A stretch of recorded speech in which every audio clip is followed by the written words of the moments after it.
मतलब किसी भी चीज को अपनी समझ के अनुसार धारण कर लेना ही अवधारणा है।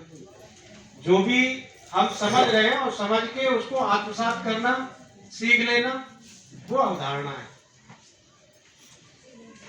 तो कक्षा में जाने से पूर्व पहले तो टीचर की अवधारणा जो है क्लियर होनी चाहिए कि हमें सिखाना क्या है और किसे सिखाना है और कैसे सिखाना है। ये 3 पॉइंट होने चाहिए कि हमें क्या सिखाना है, किसे सिखाना है और कैसे सिखाना है। अगर आपकी अवधारणा, आप पहले ये टीचर की अवधारणा है, टीचर के पास ये होना है कि वो कक्षा पूर्व की तैयारी कर ले पहले से कि हमें कक्षा में जाकर के किसे सिखाना, क्या सिखाना और कैसे सिखाना है।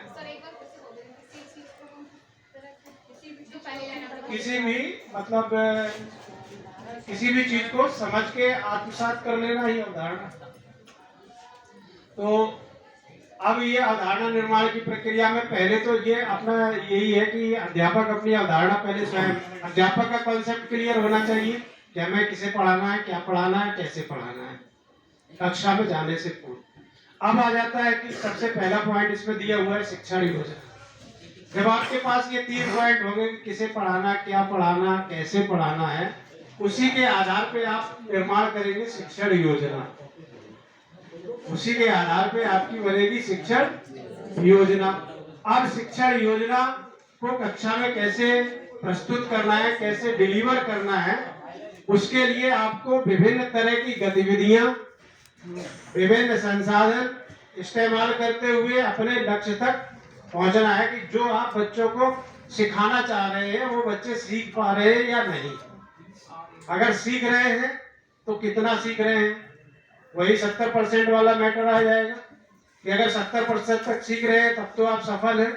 70 से कम जा रहे हैं तो फिर आप अपने में दोबारा से अपनी अवधारणा क्लियर कर लीजिए, फिर उसको दोबारा रिवाइज कराइए, कोई नया तरीका अपनाइए, तो वहां से आपका क्लियर हो जाएगा।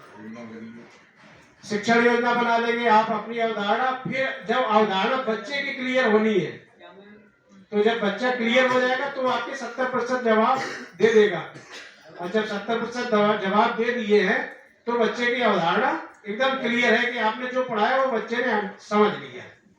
इसके बाद कार्यपत्रक है। तो जब बच्चा पूरी तरह से पूरा कॉन्सेप्ट क्लियर कर लेगा तो आप उसे कार्यपत्रक हल करवा सकते हैं, क्योंकि जब वो पूरा समझ चुका है तो वो आसानी से कार्यपत्रक हल करेगा और जवाब देगा। और जब कार्यपत्रक भी हल कर लिया, पूरी समझ उसकी क्लियर है, तो उसे आप कुछ जो खेल दिए हुए हैं प्रत्येक सप्ताह में 3 दिवस के लिए 3 शिक्षण योजनाओं के साथ 3 तरह के खेल दिए हुए, कोई भी एक आप उससे गतिविधि उस खेल के माध्यम से करवा सकते हैं।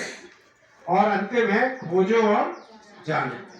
तो जब हमारी जो 3 शिक्षण योजना है, किसी भी सप्ताह की 3 शिक्षण योजना है, तीनों शिक्षण योजनाओं पर जब हमारा कार्य हो जाएगा, जब तीनों शिक्षण योजनाएं बच्चे तीनों शिक्षण योजनाओं के अनुरूप कार्य करने लगेंगे, तो उसके बाद जो चौथे दिवस का कार्य है वो खोजे और जाने का है।